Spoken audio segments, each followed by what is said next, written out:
I think the first thing when I came to know that I'll be speaking over here is that I was actually cursing my stars because I know nothing about economics. I'm a science student, so I'll introduce myself. So you all know my name. I'm Manushi, and I come from a family of doctors, and I'm studying to be a doctor as well. I'm 20 right now, and I have been honored to be your Miss World for this year and carry out her duties. Growing up, I had a very normal childhood, like any Indian girl from a middle-class family would have. I got my education, I had my siblings, and then suddenly overnight my life changed, and now I'm here. So we just had a panel about women entrepreneurs. And I know the word entrepreneurs sounds scary because you start thinking about all business, which is something I don't understand. But I think being Miss World and being an entrepreneur is quite similar because you have similar goals. You want to bring change. I think change is something which is, to me, it's synonymous with being an entrepreneur. You love what you do, and you love risks. And being a Miss World is definitely about taking risks. Like, I came up here to speak in front of you, which was a very big risk for me. But I think most importantly, we don't let other people tell us how we're supposed to work or how things should be done. We take our own decisions. And I think all those entrepreneurs out there must congratulate themselves because it takes a lot of courage to do that. Women are doing wonders as entrepreneurs. Recently I read in Kerala about a system called Food on Wheels. It was providing employment to women, so they would provide tiffins and nutritious food to people who wanted to work. But, out of all these wonderful entrepreneurs, I think one such wonderful woman is my mother. It's not hidden from the world how much obsessed I am with her. We all are with our mothers. But I believe that all mothers are entrepreneurs. And I did look up, I'll be very honest, I looked up the definition of an entrepreneur on Google. we have the head of Google here, right? So, just on stage. So I looked it up on Google, and I realized that being a mother is very similar to being an entrepreneur because you set up a system, which is a family, and you invest, you take risks, and you actually have the most important job of rearing up the future of not your family or not of an individual, but of the entire world. And that is a very tough and a very risky job to do. So for me, all mothers are entrepreneurs. On the Miss World stage, in my top 5 round, I remember when I didn't know what was happening that day. It just felt like another rehearsal to me. And the moment I reached to top 10, that is when I saw my parents, I saw my family in the crowd, because I was trying to spot them the whole while. And they were coming down to give an interview. And at that moment, I knew it. I knew I was going to do something great tonight. And the moment I reached to top 5, I remember someone telling me that, it's all right what happens tonight. Don't be nervous because you've come to top 5 and you've made history. You are the top 5 in Miss World 2017, which is a big, big, big thing because coming from a girl being a girl who never really wore heels or who never knew how to even apply an eyeliner, it was a very big deal for me to be out there. But the moment I saw my parents and I saw how proud they were of me, I knew that even if I don't walk out with the crown, I knew I was going to be a winner tonight. And that's how my answer came at that moment. And believe me, had you asked me anything, even if you would have asked me who's the president of India, I would have said mom because I was so emotional that time. But definitely mothers do deserve the high salaries because, like I just said, they are. I remember one thing from my economics book is that humans are the largest resource. And mothers are taking care of that resource of the largest capital any country can have, which is human capital. So going away from that, I think we all know, for me, my mother is a superwoman, and she's a working mom. She's a neurochemist, so very disciplined in life. But at the same time, she's the most compassionate, the kindest woman that I've ever known. She's not only my mom, she's my best friend. She is my role model. She's someone I've looked up to growing up. And she's my guardian angel, my Durga Ma, I call her. And I know that she lets me take decisions. She lets me make all kinds of mistakes.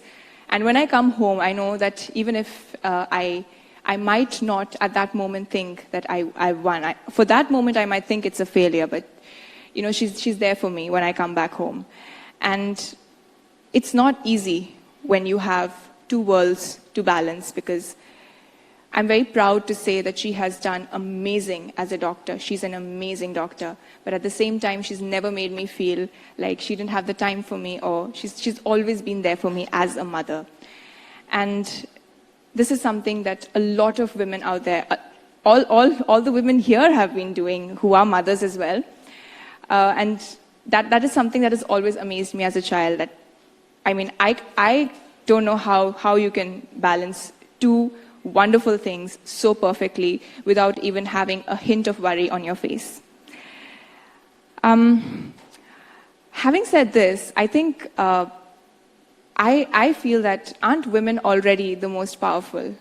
They're entrepreneurs. They're creating the future of the country. So they're already the most powerful. And when it comes to women empowerment, I think they must realize that they have such a big responsibility, which they're doing kick-ass, like complete pros at it. So aren't they already empowered? Well, for me, women empowerment weren't actually two words which I knew a lot about, because I never felt that I needed to be empowered. But growing up, I come from the state of Haryana. I'd never stayed there till I went to college, and I chose to educate myself at a college which is a girls' college in rural Haryana, because I believed something that my father told me, that if you go to the remotest of places, as a doctor, you will learn the most. And I wanted to learn. But when I went to my college, it was completely different from what I had imagined. And that's when, as an 18-year-old, I had an idea to do something when it came to menstruation. Because at that point of time, all I understood was health.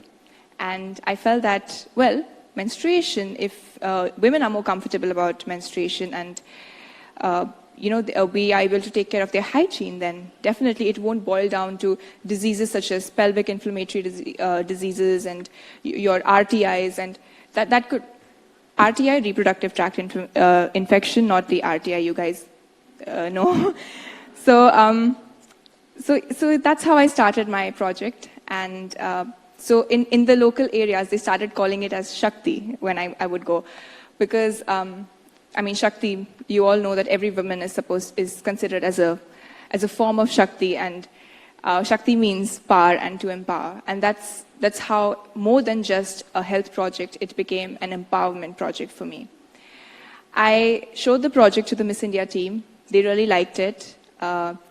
It wasn't a project at that time, it was just an idea. I was doing awareness programs with the help of my parents. But after winning Miss India, you have something called as Beauty with a Purpose at Miss World. Beauty with a Purpose is the vision and mission of Miss World.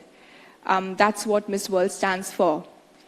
It gives young girls like me, not just me, but all 130 countries that represent at Miss World an opportunity to bring a change in their country or in their communities.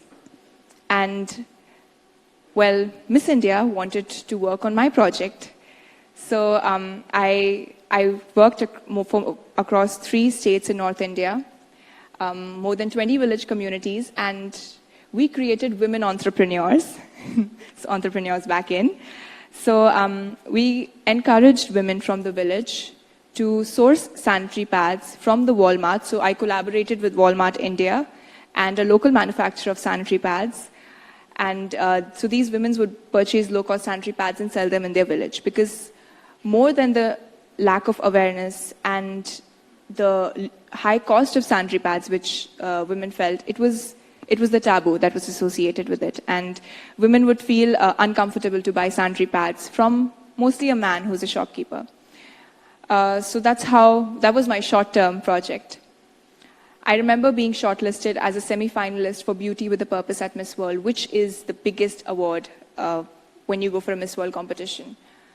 And I was looking at my project. 3.5 months I traveled across those states. It wasn't easy to go to these places.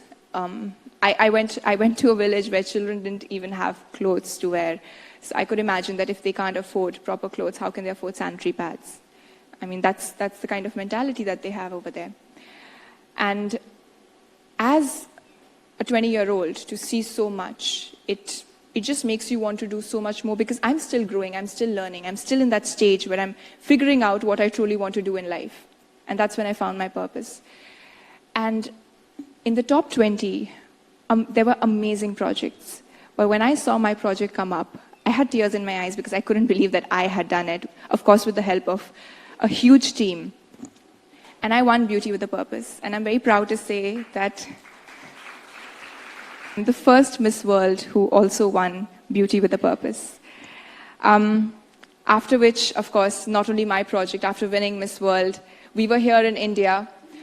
This year's Beauty with a Purpose tour started from my home country, from my project, where we traveled for 9 days. Not only me and the Miss World team, but we had continental winners. We had young girls. So they aren't politicians, they aren't powerful people, but they are just young girls, just like me. They're students, their daughters, one of them is still in school. And they all came down, and we all were traveling across India, trying to spread awareness, trying to create different systems. We met with people called as Akar Innovations. Most of you must be knowing about them. And we met these tribal communities at the Bhutan border. We traveled a lot, but we met up with politicians, the Honorable Vice President and our External Affairs Minister. They were kind enough to meet us and support us on our project. After which I traveled to different countries. I can go on and on about that, but these are young women who are doing this. They are young women who are bringing this change. And that in itself makes us feel so empowered. I think a lot of people ask me this question, that how did you prepare for Miss World? When did you start preparing for Miss World? And I have no answer to it. And when I think about it, I think it's 20 years. And I know I speak like a 30-year-old and I think like a 60-year-old, but I'm 20 years old. Believe me on that. And I think it's 20 years of being a woman who never treated herself differently just because she was a girl, of growing up in a family where she didn't know the meaning of the words women empowerment because she never felt she needed it. And I think I was fortunate. And all I can say is that I pray that in the future, no one knows the meaning of women empowerment, because we don't need these words. Women are equal to men. Thank you.